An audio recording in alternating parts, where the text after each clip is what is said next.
छात्रा, आज हम कक्षा 9वीं के सामाजिक विज्ञान विषय में इतिहास का अध्याय 1 फ्रांसीसी क्रांति के बारे में आपको अध्ययन करवाने वाले हैं। फ्रांसीसी क्रांति में हम देखेंगे उभरते हुए मध्यम वर्ग के बारे में इस चैप्टर में अध्ययन करवाएंगे और आने वाले वीडियो में फ्रांसीसी क्रांति का उदय किस प्रकार से हुआ इसके बारे में आपको अध्ययन करवाएंगे। इसलिए आप लगातार वीडियो को प्राप्त करने के लिए इस चैनल को सब्सक्राइब कीजिए और लाइक कीजिए।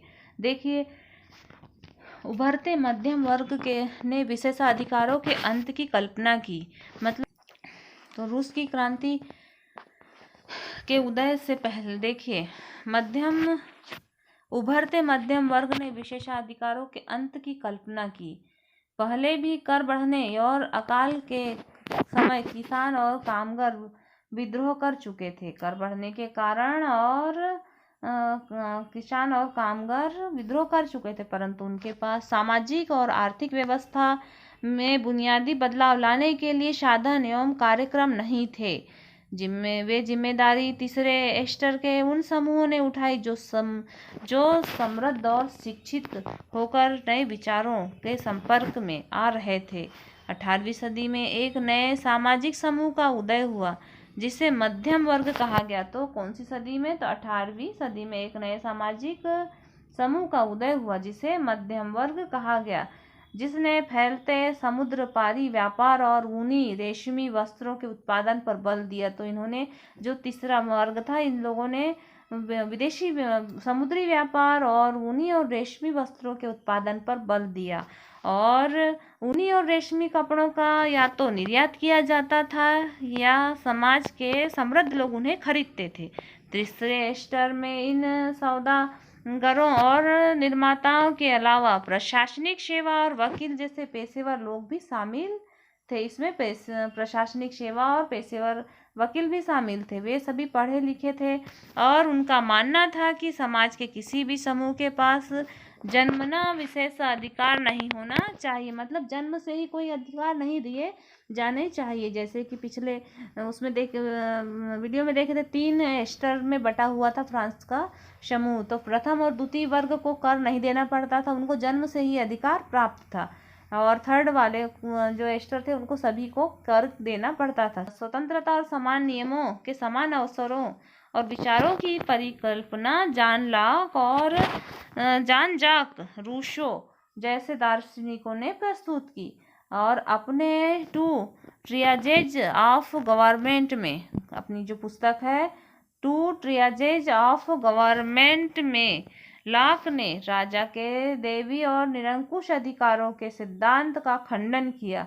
रूसो ने इसी विचार को आगे बढ़ाते हुए जनता और उसकी प्रतिनिधियों के बीच एक सामाजिक अनुबंध पर आधारित सरकार का प्रस्ताव रखा और मॉन्टेस्क्यू ने the spirit of the lock, Montesquieu की पुस्तक कौन सी है? The spirit of the lock नामक रचना में सरकार के अंदर विधायिका, कार्यपालिका और न्यायपालिका के बीच सत्ता विभाजन की बात कही गई। अब जब संयुक्त राज्य अमेरिका में 13 उपनिवेशों ने ब्रिटेन से खुद को आज़ाद कर दिया, जो संयुक्त राज्य अमेरिका के 13 उपनिवेश थे उन लोगों ने खुद को ब्रिटेन से आज़ाद घोषित कर दिया। वहाँ इसी मॉडल की सरकार बनी। कहाँ पर बनी? संयुक्त राज्य अमेरिका में। फ्रांस के विचारकों चिंतकों के लिए अमेरिका का जो संविधान है, फ्रांस के विचारकों चिंतकों के लिए अमेरिका का संविधान, उसमें दी गई व्यक्तिगत अधिकारों की गारंटी प्रेरणा का स्रोत बनी। किसके लिए प्रेरणा का स्रोत? तो फ्रांस वालों के लिए प्रेरणा का स्रोत बनी। दार्शनिकों ने इन विचारों पर तो जो दार्शनिक थे उन्होंने इन विचारों को कॉफी हाउस सैलान की गोष्ठियों में गर्मा गर्म बहस हुआ करती। पुस्तक और अखबारों के माध्यम से पुस्तकों और अखबारों के माध्यम से इनका व्यापक प्रचार प्रसार हुआ।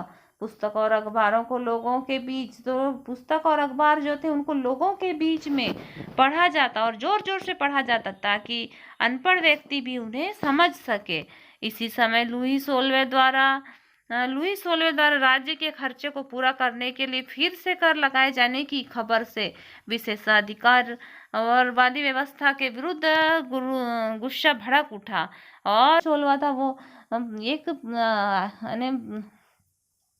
प्रजा के हितैषी शासक लुई 16वें प्रजा के हितैषी शासक नहीं थे, वे प्रजा के हित के में अच्छे से कार्य नहीं कर पा रहे थे, इसीलिए प्रजा उनके विरुद्ध भड़क उठी। लुईस 16वें अपने स्वयं के ऐशो आराम में खर्च ज़्यादा करते थे, न कि प्रजा के हित में। इस कारण से प्रजा भड़क उठी और फ्रांसीसी क्रांति का जन्म हुआ। फिर देखते हैं हम प्राचीन राजतंत्र में हुए अनुभवों का वृत्तांत। आगे चलकर क्रांतिकारी राजनीति में सक्रिय होने वाले जॉर्ज डाल्टन ने अपनी पढ़ाई पूरी होने के बाद के समय को याद करते हुए 1793 में अपने एक मित्र को पत्र लिखा। तो जॉर्ज डाल्टन ने अपनी पढ़ाई पूरा होने के बाद आगे चल कर के क्रांतिकारी राजनीति में सक्रिय होने वाले जॉर्ज डाल्टन ने अपनी पढ़ाई पूरा होने के बाद के समय को याद करते हुए 1793 में अपने मित्र को पत्र लिखा। और पत्र में क्या लिखा देखिए, जॉर्ज डाल्टन का पत्र है ये। मैं प्लेसिस के आवासीय कॉलेज में था, वहाँ मुझे कई महत्वपूर्ण लोगों का सानिध्य मिला। पढ़ाई होने के बाद बेकारी के दिनों में मैं नौकरी की तलाश में जुट गया।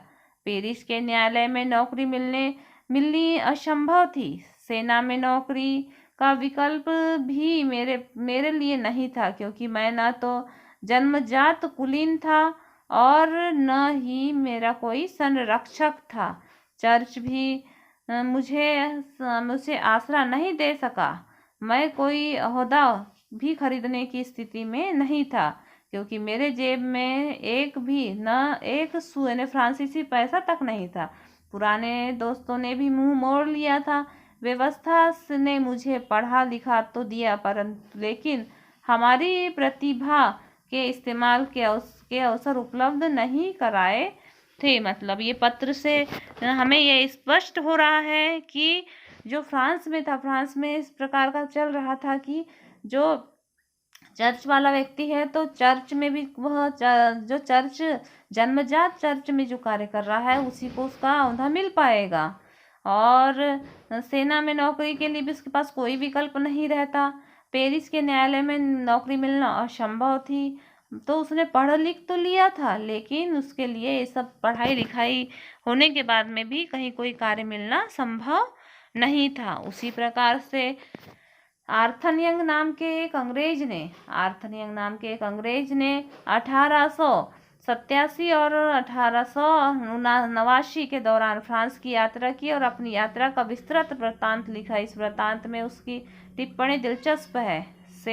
सेवा टहल में लगे अपने गुलामों, खासतौर पर उनके साथ बुरा व्यवहार करने वाले को पता चलना चाहिए कि इस तरह वह अपनी जिंदगी को ऐसे स्थिति में डाल रहा है जो उस स्थिति से बिल्कुल भिन्न होगी, जिसमें उसने मुफ्त लोगों की सेवाएं ली होंगी और उनसे बेहतर बर्ताव करता है, तो अपने पीड़ितों को करहा सुनते हुए भोज उड़ाना पसंद करते हैं।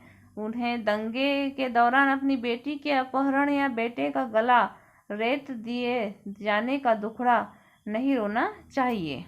तो ये बोल रहे हैं आर्थर यंग नाम के एक अंग्रेज थे जिन्होंने फ्रांस की यात्रा की और यात्रा के बाद में ये वृत्तांत लिखा है कि सेवा टहल में लगे अपने गुलामों, यानी कोई सेवा कार्य में लगे हुए गुलामों के साथ में बुरा व्यवहार नहीं करना चाहिए। और यदि वो बुरा व्यवहार कर रहा है तो उसे, यदि दंगे में उसकी बेटी का अपहरण हो जाए या बेटे का गला रौंद दिया जाए तो उसे दुख ही नहीं होना चाहिए, क्योंकि उस वास्तविकता में उसने अपने गुलामों के साथ में गद्दारी की है, बेईमानी की है और उनको प्रताड़ित किया है, इसलिए उन्हें तो ये कष्ट भोगना ही था। इस प्रकार से हमने रूसी क्रांति के प्रारंभ होने की स्थिति को बताया। अब हम नेक्स्ट वीडियो में आपको रूसी क्रांति किस प्रकार से कब प्रारंभ हुई इसके बारे में आपको अध्ययन करवाएंगे। धन्यवाद।